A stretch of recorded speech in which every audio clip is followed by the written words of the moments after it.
You are listening to Radio Long Island City, recorded at our studios near Hell Gate, 9 kilometers north of the Harbor Hill Moraine. And now, the Observatory. The Observatory, Tuesday the 15th of July, 2025.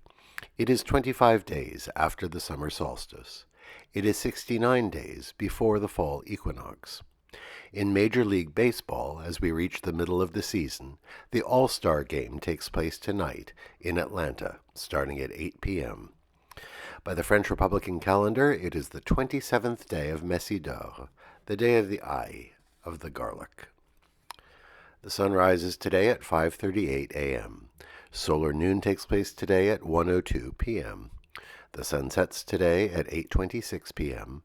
Civil twilight ends at 8:58 p.m., and nautical twilight ends at 9:38 p.m. The length of daytime today is 1 minute, 22 seconds shorter than yesterday. The moon is in its waning gibbous phase and is 75% full at midday.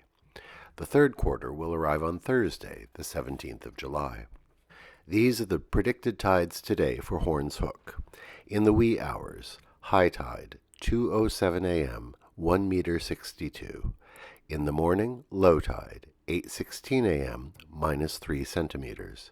In the afternoon, high tide, 2:39 p.m., 1 meter 62. In the evening, low tide, 8:42 p.m., 15 centimeters. In our shared realm of plants and animals, the high days of summer having arrived, the cicadas have begun their loud drone. It is only the males that buzz, luring females to mate and perhaps asserting their territorial claims. Their unique anatomy includes sounding chambers in their abdomens, which allow them to produce such a strikingly high volume of sound. The steady call of the cicada is one of the signature sounds of July and August. Commemorations. A day to rejoice. On this day in 1834, the Spanish Inquisition was officially disbanded, ending 3.5 centuries of cruelty. On this day in 1838, Ralph Waldo Emerson delivered his famous address at Harvard Divinity School. The Divinity School address denied the historicity of biblical miracles and argued against the divinity of Jesus Christ, holding him up instead as a model for people to follow and as a great moral teacher. It was met with consternation. On this day in 1979, President Jimmy Carter delivered an address to the nation that has come to be known as the Malaise Speech. Carter's main theme was the need to confront the energy crisis of the time through conservation, tapping our own energy sources, and developing new technologies such as solar power.